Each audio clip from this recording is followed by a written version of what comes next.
बच्चों, ये जो रेशोज का टॉपिक है, that is basically the performance assessment of the business, and we try to do assessment के बिजनेस ने yearly in comparison with the other businesses कैसा perform किया।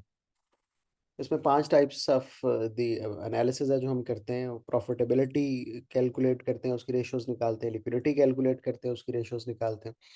और इसके अलावा हम efficiency of the business calculate करते हैं। हम इन्वेस्टर के कुछ रेशोज़ कैलकुलेट करते हैं और गियरिंग रेशो कैलकुलेट करते हैं। क्विकली हम इन सबको एक दफ़ा देख लेते हैं और साथ ही भी देख लेते हैं कि एग्ज़ाम्स में इसको हम कैसे अटेम्प्ट कर सकते हैं।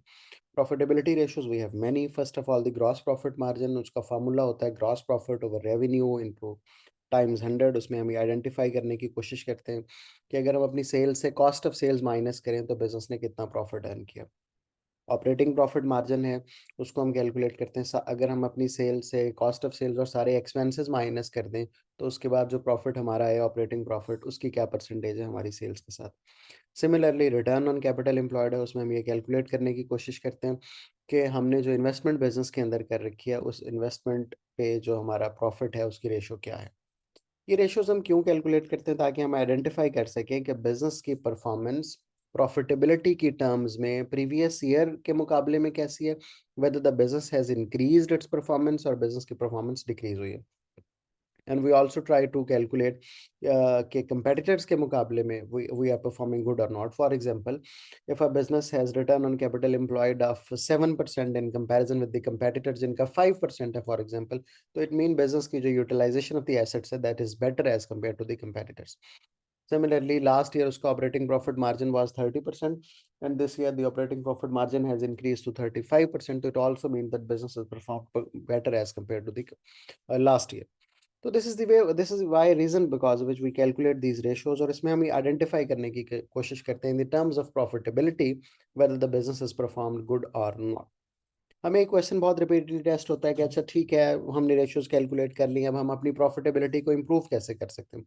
The answer is simple. हम अपनी प्रॉफिटेबिलिटी को कैसे इंप्रूव कर सकते हैं। We can reduce the direct cost, जो कि एक्सपेंसेस हम इनकर कर रहे हैं चीज़ों को बनाने के ऊपर। We can increase the price, and if our product is inelastic in nature, तो इसका मतलब है प्राइस बढ़ने के बावजूद भी it will be continue to sell, और हम उसमें प्रॉफिट अर्न करते रहेंगे। और we can reduce the expenses, for example salaries, interest, marketing cost वगैरह। इससे भी हमारी जो प्रॉफिटेबिलिटी है वो बढ़ जाएगी। The second set of the ratios that we calculate are called the liquidity ratios. Liquidity ratios में हम measure करने की कोशिश करते हैं कि whether from the current assets we are in a position to pay the current liabilities or not. तो basically मैंने यहाँ पे लिखा भी है, it is the measurement of how easily a business could meet its short term debts। और short term debts हमने कहाँ से meet करने होते हैं, हमने करंट एसेट से ही मीट करने होते हैं। जो हमारे पास स्टॉक्स मौजूद हैं, इन्वेंट्री मौजूद है, जो हमारे पास कैश मौजूद है, जो रिसीवेबल से लेने वाले पैसे हैं, उन with the help of that cash what we do, we pay to the liabilities, जो कि करंट लायबिलिटीज है, ओवरड्राफ्ट है, ये वगैरह। तो उनको हम पे करने की कोशिश करते हैं। This is the measurement of the liquidity that shows कि whether the business is in a position कि वो अपने पैसे वापस कर सके करंट लायबिलिटीज और नॉट। करंट रेशो का फार्मूला है current assets over current liabilities, और वो क्या शो करता है, वो ये शो करता है कि अगर वो 1.5 से 2 से ग्रेटर है, तो इसका मतलब होगा business is in a very good position to pay its current liabilities out of the current assets. इसी तरह हम एसेट टेस्ट रेशो भी मेजर करते हैं। एसेट टेस्ट रेशो मेजर करते हुए हम ये देखते हैं कि जो बिजनेस है वो उसको अगर स्टॉक्स माइनस कर दिए जाएं उसके करंट एसेट से, क्या तब भी business will be in a comfortable position to pay the current liabilities और नॉट। एसिड टेस्ट रेशियो में हम ये देखते हैं कि इफ इट्स ग्रेटर देन 1 तो इट्स गुड, इसका मतलब है business liquidity position is better. Liquidity improve कैसे की जा सकती है, हमें क्वेश्चन आता है इस पे। हम कहते हैं कि हम जो भी कैश फ्लो इंप्रूवमेंट के तरीके हैं उनमें से कोई भी वी कैन राइट। हम कहते हैं हमारे जो फिक्स्ड एसेट्स हैं, जो यूज में नहीं है, अनवांटेड एसेट्स हैं, उनको बेच दें, या we can go for the lease, उसमें बैंक को हम अपने एसेट्स बेचते हैं और बैंक से वापस रेंट पे लेके उनको यूज करना शुरू कर दें। We can also do that कि हम अपनी इन्वेंट्री क्विकली बेचें ताकि उसमें से हमें रेवेन्यू आए और उस रेवेन्यू को हम यूज़ कर सकें। हम ये भी कर सकते हैं कि just in time inventory management पे चले जाएं ताकि हम बहुत ज़्यादा स्टॉक्स अपने पास कीप ना करें, और जितना भी स्टॉक ऑर्डर आए उसके मुताबिक स्टॉक बाय करें और प्रोडक्ट्स बना के डिलीवर कर दें। And we can also inject cash through loans. We can take the short term bank loans and all that, उनको भी हम यूज़ कर सकते हैं in in the improvement of the liquidity. तो थर्ड टाइप ऑफ रेशियोज जो हमसे test होती हैं that are efficiency ratios, that are the simple ones, बहुत ही सिंपल है। एफिशिएंसी रेशियोज में हम क्या कैलकुलेट करने की कोशिश कर रहे होते हैं कि कितना क्विकली हम अपने इन्वेंट्री के साथ डील करते हैं, कितना क्विकली हम अपने रिसीवेबल्स के साथ डील करते हैं या पेएबल्स के साथ डील करते हैं। इन्वेंट्री टर्नओवर हमें ये बताती है कि how quickly we are selling the inventory. बच्चों, if a business is selling inventory quickly, business is in a better position to repurchase the inventory, keep the fresh stock. Business is in a better position कि वो अपनी inventory का cycle जल्दी जल्दी repeat करे, जल्दी जल्दी चलाए। And every business wants to do that. कोई बिजनेस भी ये करना नहीं चाहता है कि वो एक साल में एक दफा इन्वेंट्री बेचे और एक दफा पेमेंट ले और अपना साइकिल साल में सिर्फ वन टाइम रिपीट करे। तो हम यहाँ पे ये देखते हैं कि कितने नंबर ऑफ टाइम्स हमने अपनी इन्वेंट्री का साइकिल रिपीट किया। Higher is the number of times we have repeated the cycle of the inventory, so it's good for us. For example, if the answer of the inventory turnover we have obtained कि वो 73 है, तो इसका मतलब है 73 times business has repeated the inventory cycle। और अगर इसका आंसर सिर्फ 10 है, तो इसका मतलब है only 10 times in a year business has sold the inventory, और उसने ये इन्वेंट्री का साइकिल रिपीट किया। ओके, इसी तरह we have the trade receivables ratio. ये हमें ये बताती है कि how quickly we have received the payments from the people who have purchased from us on credit. अगर किसी ने हमसे क्रेडिट पे स्टॉक लिया तो हमने उससे कब पैसे वापस लिए। For example, if the business, okay, अगर एक बिजनेस जो है वो उसने हमने उसको स्टॉक बेचा था, तो हमने 15 दिन में पैसे वापस लिए, 30 डेज में लिए, कितने दिनों में लिए। तो ये भी हम टाइम्स में मेजर कर सकते हैं। How many times we repeated the cycle with them, कितनी दफा हमने उनको स्टॉक बेचा और उनसे पैसे लिए।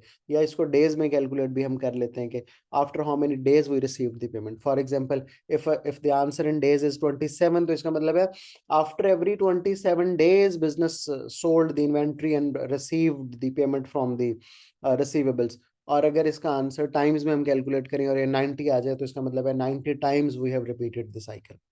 और इसी तरह ट्रेड पेबल है, और ट्रेड पेबल मेजर करता है कि how quickly we have paid to our sellers, जिनसे हमने प्रोडक्ट्स बाय की थी क्रेडिट के ऊपर। बच्चों, ट्रेड रिसीवेबल और इन्वेंट्री के केस में तो this is simple, we want to repeat it quickly. But in the case of trade payables this is little tricky, because if we pay our payables quickly, it means we might face the cash flow problems। इसका मतलब है जो हमारे पास पैसे हैं, हम किसी और काम के लिए भी रखे हुए थे, we are paying them repeatedly, बार बार हम उन्हें पे कर रहे हैं। तो ये it's tricky when you answer the question, तो take care of that what you are writing, क्योंकि इसमें गुड और बैड का कॉन्सेप्ट बहुत ज़रा आपको with the care of that आपको अटेम्प्ट करना पड़ेगा कि whether you are doing it on rightly और नॉट। बहरहाल, अगर हमने एफिशिएंसीज को इम्प्रूव करना है तो हमें क्या करना है, हम जस्ट इन टाइम अडॉप्ट कर सकते हैं। उससे हमारा इन्वेंट्री का साइकिल बहुत ना होने के बराबर रह जाएगा, because we are just buying and making and selling. इसी तरह हम अपना क्रेडिट पीरियड जो कस्टमर्स को देते हैं वो रिड्यूस कर देते हैं। Credit period are the number of months days for which we allow them to repay. तो हम उन्हें कह सर सकते just in time is basically जब आप इन्वेंट्री टाइम पे मंगवाते हो ना, लाइक पहले हैं, नहीं yes, मंगवाते हो। yes, on the when you receive the order and you purchase the inventory at that time, जैसे कि टेलर्स करते हैं फॉर एग्जांपल। ठीक है, ये जॉब प्रोडक्शन के केस में हो रहा होता है कि हमें ऑर्डर्स मिल रहे हैं और हम फौरी तौर पे उसी वक्त उन्हें प्रोडक्ट्स को मंगवा के we are manufacturing them and we are selling them. तो सेकेंडली आई वाज सेइंग के बच्चों, if you have any question you can ask, ये it's two way communication, that is good. तो रिड्यूस द क्रेडिट पीरियड्स हम कर सकते हैं। Credit period के रिड्यूस करने से क्या होगा कि हम जो कस्टमर्स को हम 3 मंथ का दे रहे हैं, 2 मंथ का, तो we can reduce them to 10 days, 15 days। और इसी तरह हम अपने सप्लायर्स की पेमेंट को डिले कर सकते हैं। This will improve not only the cash flow positions, और ये भी इम्प्रूव कर सकते हैं हमारी जो पेबल रेशो है। अगर हम लेट पेमेंट करना चाहते हैं तो ट्रेड पेबल्स की ये जो हमारे पास टर्नओवर है ये इम्प्रूव हो सकता है। The fourth set of ratios that are little tricky, that are called the investment ratios। अच्छा, कैलकुलेशन पे जो हमें ज्यादातर सवाल आता है वो इन्वेस्टमेंट रेशियोज पे होता है। तीन बहुत मेजर चीजें हैं जो एग्जामिनर हमसे टेस्ट करता है, इन्वेस्टमेंट रेशियोज, गियरिंग रेशियो और रिटर्न ऑन कैपिटल एम्प्लॉयड। आप पेपर्स में अपने देखेंगे, if you look at the past papers, तो ये बहुत रिपीटेडली टेस्ट होते हैं। पहली जो इन्वेस्टमेंट की रेशियो है that is the dividend yield ratio, that basically measures के हम जो इन्वेस्टमेंट हमने कर रखी है शेयर्स की फॉर्म में, उसके ऊपर हमें कितना रिटर्न मिल रहा है in the form of dividend.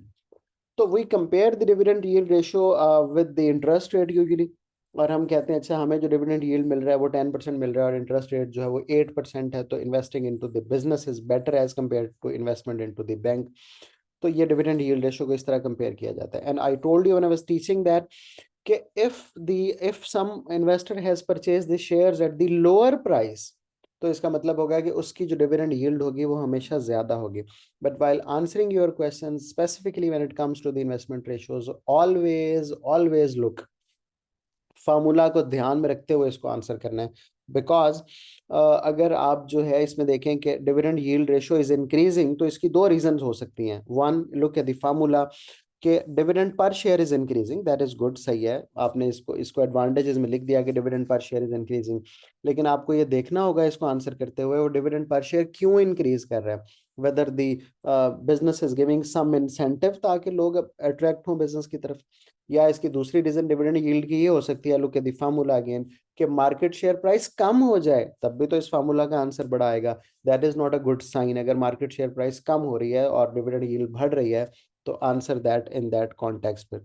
ये ना हो कि हम बस सिर्फ आंसर को देखते हुए अटेम्प्ट कर दें। Look at the formula to always. दूसरी रेशियो जो है वो डिविडेंड कवर रेशियो है, जो कि मेजर करती है कि बिजनेस जो है how many times business can pay the dividend in a year, जो जितना डिविडेंड बिजनेस दे रहा है। मैंने आपको ये पढ़ाते हुए बताया था कि this ratio is not good और बैड। बिजनेस सारा जो प्रॉफिट है वो डिविडेंड की फॉर्म में शेयर होल्डर को नहीं पे करते, बल्कि they keep some of the profit in the form of the retained earning, ताकि उसको फ्यूचर इन्वेस्टमेंट के तौर पे यूज करें। तो अगर एक business is keeping too much retained earning तो इस रेशो का जो आंसर आएगा वो बड़ा आएगा। एंड दैट, और अगर इस business is keeping too low retained profits तो इसका आंसर छोटा आएगा। If the answer is smaller तो दो शॉर्ट टर्म इन्वेस्टर्स होंगे, they will be very happy, क्योंकि इसका मतलब है majority of the profit business has paid in the form of the profit retain dividends, और लेसर बिजनेस हैज केप्ट। और अगर इसका आंसर बड़ा आएगा तो इसका मतलब है business is keeping more of the profit in the form of retained earning. Now the long term investor will be happy if business is keeping more retain profit, तो इसका मतलब होगा वो ज्यादा इन्वेस्टमेंट करेगा, फ्यूचर में ज्यादा रिटर्न आएंगे। But the short term investor will be happy if business is paying more of the profit in the form of dividend. And third ratio is the price earning ratio. Price earning ratio measures the trust of the shareholders on the business. If the answer is the higher, it means the trust of the shareholders on the business, trust of the investors on the business is higher. It means the investors are ready to wait more years to receive the dividends, to receive their payback and all things, क्योंकि उनका trust business के ऊपर ज्यादा है। The higher ratio, for example we have a question in past papers, एक दफा हम एक ईयर में 2020 में कैलकुलेट करते हैं, that is 16%, then we calculate in 2022, that is 18%। तो with 18% it means the trust of the share holders has increased and the investors are ready to wait more years. तो ये अगर हायर रेशियो है तो that is good basically. अब हम investor ratios को कैसे इंप्रूव कर सकते हैं? To improve the investor ratios, business को क्या करना चाहिए? Business should try to increase the profits. Profits बढ़ेंगे तो शेयर होल्डर्स को ज्यादा डिविडेंड्स मिलेंगे, they will feel more happy, they will feel more likely to invest into the business. इसी तरह बिजनेस को शेयर्स की वैल्यू बढ़ाने की एफर्ट करनी चाहिए, because the increase in value shows the capital gain. The increase in value shows the capital gain. If the value of the shares has increased, अगर investor उस शेयर को बेचने के लिए जाएगा तो उसे ज्यादा प्रॉफिट मिलेगा। A lot of investors are only invested into the business for this specific reason. और इसी तरह हमने ये भी देखना है कि business is growing, it means the share holders will be getting more satisfied.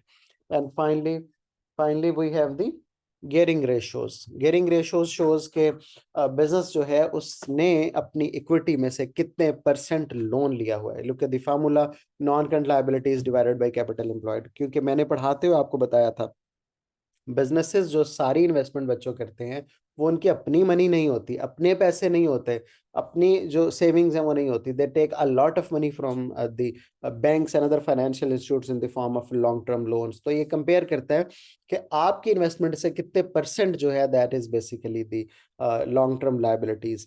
तो अगर ये this is too much, a 60% means 60% gearing ratio means out of the total investment business has taken 60% as loans, that is too much.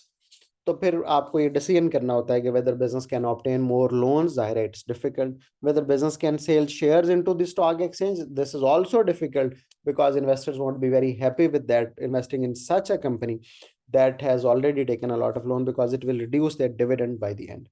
These are the ratios. और इस पे ये जो मैंने आपको ये सारी डिस्कशन की, ये हमसे टेस्ट होती है. इसके सेकंड पार्ट में, ए पार्ट में कैलकुलेशंस होती हैं, और बी पार्ट में we are doing such kind of ये जो असेसमेंट्स होती हैं.